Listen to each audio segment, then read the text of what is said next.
நம்ம கிராமத்துல இப்படி பிரச்சனை இருந்துட்டே இருக்குது. இது என்ன தீர்வு? நம்ம ஜாதியா இருக்கிறோம். எத்தனை தலைக்கட்டு இருக்கும் நம்ம இதுல? 1000 வீடு இருக்கு சார். 1000 வீடுனா எத்தனை மக்கள் இருப்பாங்க? 2000 வீடு இருக்கு சார். 10,000 பேர் குடியிருக்கு சார். இத்தனை ஸ்ட்ரென்த்தோட இருக்கிறோம். இருந்தாலும் இந்த ஜாதியை இப்படிதான் நடத்துறாங்கன்னா நம்ம இதுக்கு என்ன தீர்வு? ஒரு தீர்வே கிடைக்கல சார். என்ன தீர்வு பண்ணணும்னு நினைக்கிறீங்க? எப்படி ஒன்று எந்த கொடையில ஒன்றுபடணும்.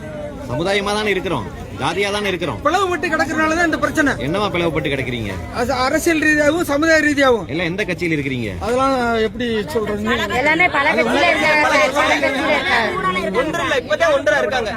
எந்த கட்சி வந்து போராடி நீ கேளுங்க. நம்மளுக்கு இருக்கிற ஒரே பாதுகாப்பு சமுதாயமா ஒன்று கூடுறதுதான்.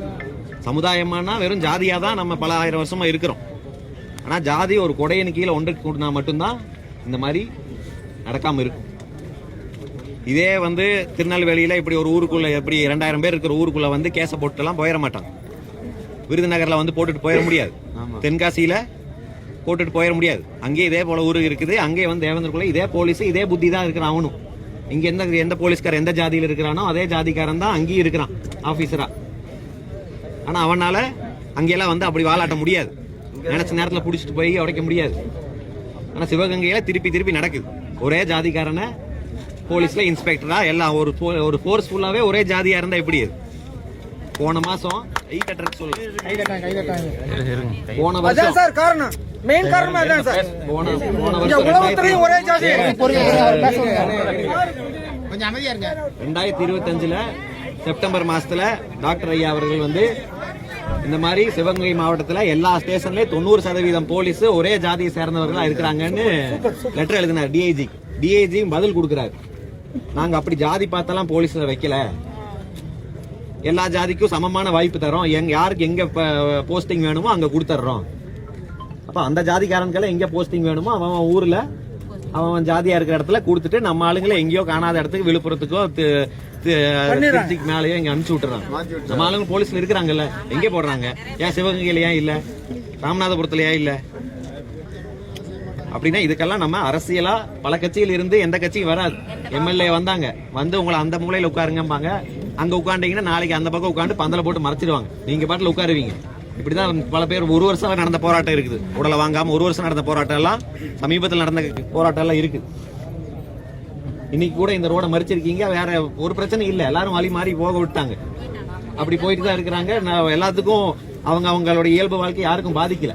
அதனாலதான் எஸ்பியும் பார்க்காம போறாரு. அவங்க அங்க உட்காரட்டுமா, பந்தல போட்டு உட்காரட்டும். எத்தனை நாள் உட்காருவாங்க வேலையை விட்டுட்டு? எத்தனை நாள் உட்கார முடியும்? நம்மளும் வேலைக்கு போகணும், நம்மளுக்கும் இது இருக்குது. அப்ப இவங்க எத்தனை நாள் உட்காருவாங்க? 1 மாசம் உட்காருவாங்களா, 2 மாசம் உட்காருவாங்களா? அதுக்கப்புறம் கூட்டம் கொஞ்சம் கொஞ்சமா கரையும், போய் விட்டுலாம் அப்படின்னு நினைக்கிறாங்க. இதே மாதிரிதான் சங்கரங்கோயில இருந்து வடக்குப்புத்தூர், சங்கரங்கோயில்ல வடக்குப்புத்தூர்னு ஒரு ஊர், முருகன் ஒரு வேன் டிரைவர் வேனை இடிக்கிறாரு. இடிச்சதுக்கு அப்பவே 3 போலீஸ்காரங்க வண்டிக்குள்ள ஏறாங்க, கழுத்துல மிதிச்சு சாவடிச்சிட்டாங்க. அரெஸ்ட் எல்லாம் பண்ணல, அங்கேயே வண்டி இடிச்ச இடத்துல இடிச்சு சாவடிச்சிட்டாங்க. அந்த 3 பேரை சஸ்பெண்ட் கூட பண்ணல. அந்த 3 போலீஸ் இருக்காருன்னு ஒரே ஜாதியை சேர்ந்தவன் தான். இங்க கூட்டிட்டு போனாங்களா அதே ஜாதி சேர்ந்தவனுக்கு தான் அவனுக்கு. இந்த 3 பேர் யாருன்னு கூட வெளியில சொன்னாங்க. 3 பேர் யாருன்னு கூட வரல. இதுக்கும் வீடியோ இருக்குது, எல்லாம் டிவிலே வந்துருச்சு. காலில் மிதிச்சு கொள்ற வீடியோ வந்துருச்சு. அப்ப நம்ம இதுக்கெல்லாம் ஒரே தீர்வு, இங்க வந்து அரசியல் பேசுறதுக்காக வரல. ஆனா இதை தாண்டி பேசுறதுக்கு நம்ம இங்க வந்து வீரவசனம் பேசிட்டு போய் அவங்களை கைது பண்ணணும்னு சொல்லலாம். இது வரைக்கும் இந்த ஆட்சியில மட்டும் 25 பேர் போலீஸ்காரங்க கூட்டிட்டு போய் அடிச்சு கொலை பண்ணிருக்காங்க. 2-3 சிபிஐக்கு மாத்தினாங்க, 7-8 சிபிசிஐடிக்கு மாத்தினாங்க. மீதி இருக்கிறதெல்லாம் ஜுடிஷியல் நீதிபதியுடைய ஆய்வு செய்வாருன்னு மாத்திட்டாங்க.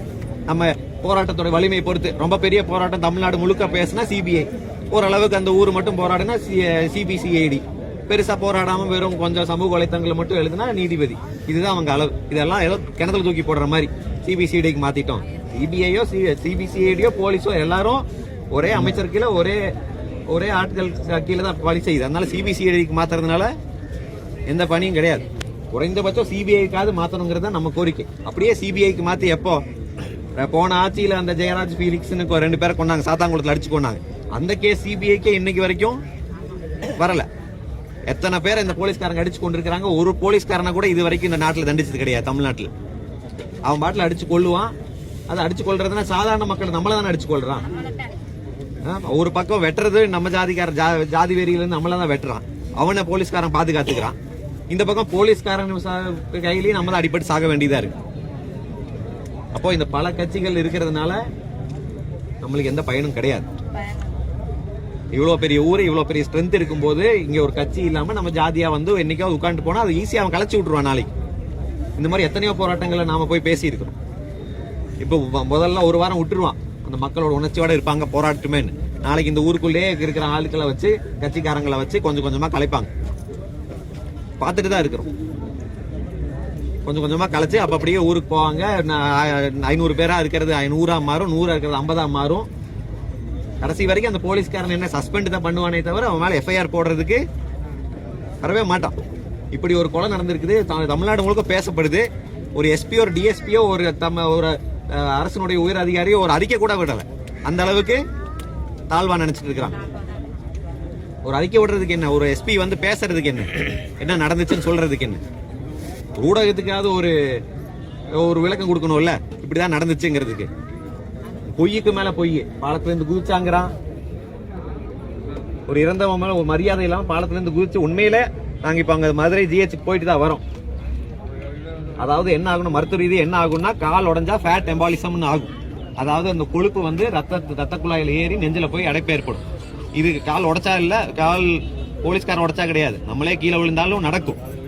அப்படி இவங்க காலை மட்டும் உடைக்கணும்னு நினைச்சிருக்காங்க. கால் உடைப்புல அது அந்த பையனுக்கு ஃபேட் எம்பாலிசம் ஆகி மூச்சு திணறல் வந்து இறந்துருக்கு. இதான் நடந்திருக்கு.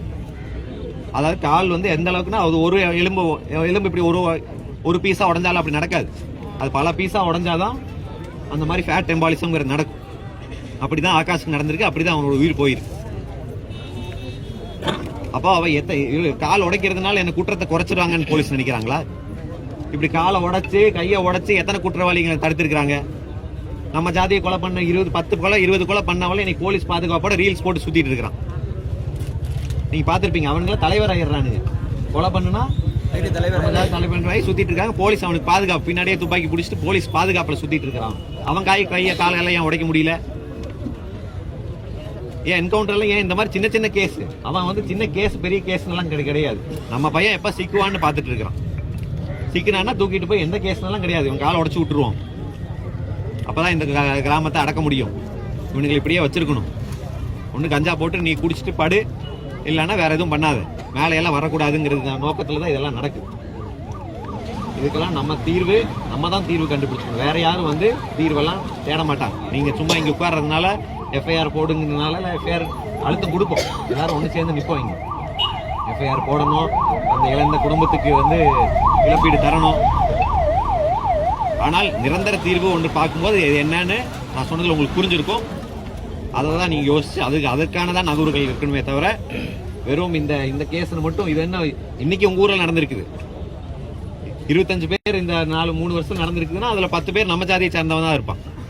நாளைக்கு வேற ஊர்ல, இந்த ஊர்ல நீங்க இந்த பிரச்சனை முடிஞ்சிச்சுன்னா நாளைக்கு வேற ஊர்ல வேற ஒரு பையன் அவங்க அம்மாக்கும் அவங்க தங்கச்சிக்கும் அப்பாக்கும் போய் இரங்கல் சொல்ல வேண்டியதா இருக்கும். நாம போய் அப்ப இது தொடர் கதையா நடந்துட்டு இருக்க கூடாது. தமிழ்நாடு இங்க மட்டும் இதுக்கு மட்டும் தீர்வு இல்லை. இந்த மாதிரி போராட்டங்கள் இதுக்கு மட்டும் தீர்வு இல்லை. ஒட்டுமொத்த தமிழ்நாட்டில் இன்னைக்கு நான் தேவேந்திர குல வேளாளர் ஒரு பையன் மேல இனிமேல் கை வைக்க கூடாதுங்கிற ஒரு நிலையை உருவாக்கணும். எல்லா ஒரே ஜாதியை சேர்ந்தவங்க ஒரே போலீஸ் ஸ்டேஷன்ல ஏதோ ஜாதிக்கு பொறுக்கி சங்கம் நடத்துற மாதிரி போலீஸ் ஸ்டேஷனை மாத்தணும். அது குறிப்பா இந்த சிவகங்கை மாவட்டத்துல திருப்பி மீண்டும் நடக்குது. அந்த அஜித்ங்கிற பையன் இப்பதான் சேர்த்தாங்க. அது அவ்வளவு பெரிய இஷ்யூ ஆச்சு. அப்ப கூட ஒரு பயம் இல்லை இந்த மாதிரி திருப்பி அடிக்க கூடாதுங்கிற. அதே மாதிரி ஒரு ஸ்பெஷல் டீம் அதே மாதிரி கூட்டி கொண்டு போய் அடிச்சிருக்காங்க. அதே டீம்னாலும் அதே ஜாதி தானே, அங்கேயும் அதே ஜாதி தான். ஆனா இறந்தவர் வேற ஜாதி, இங்கே இறந்தவர் நம்ம ஜாதி. ஆனா பண்ணுறது எல்லாமே ஒரே ஜாதி தான். போலீஸா இல்ல என்னது, யாரு கண்ட்ரோல்? எஸ்பி ஐபிஎஸ் படிச்சுட்டு வந்து யாரு கண்ட்ரோல்? ஜாதி கண்ட்ரோல் இருக்கிறதுக்கு ஐபிஎஸ் படிச்சுட்டு வந்திருக்காங்க. இங்க இருக்கிற எஸ்பிக்கு தெரியாதா? டிஎஸ்பிக்கு தெரியாதா? ஐபிஎஸ் படிச்சுட்டு வந்து ஐஏஎஸ் படிச்சுட்டு வந்து ஒரு ஜாதி கூட்டத்தின் கையில ஜாதி கயிறு சொல்றாங்க. கான்ஸ்டபிளா இருக்கிறவங்க, சிறப்பு படையில இருக்கிறவங்க கையில ஜாதி கயிறு கட்டிட்டு இருக்காங்க. ஜாதி கயிறு வாகனத்துல அந்த அடையாளம். இப்படி இதுதான் போலீஸ் இருக்கிற லட்சணமா? ஒரு எஸ்பிக்கு இதெல்லாம் தெரியாதா? அவனுக்கு பிள்ளைகளை காமிக்க சொல்லுங்க, வெட்டி முன்னு காமிக்க சொல்லுங்க. அதனால இதற்கு தீர்வு நம்ம ஒன்றா நிக்க வேண்டும். ஒரு அடையாளத்தின் கீழே, ஒரு தலைமையின் கீழே நில்லுங்க. நம்ம இது போன்ற இனிமேல் நடக்கக்கூடாது. ஆகாஷ் மட்டும் கிடையாது, ஆகாஷ் போன்ற ஒவ்வொரு இளைஞர்களுக்கும். ஏன்னா இவங்க கொண்டு போய் சாவடிக்கிறவங்களுக்கெல்லாம் ஏதோ 60 வயசு 70 வயசு கிடையாது. லிஸ்ட் எடுத்து பார்த்தீங்கன்னா எல்லாரும் 25 வயசு 24 வயசு 30 வயசு 40 வயசுக்குள்ளதான். இதெல்லாம் சாகிற வயசு கிடையாது.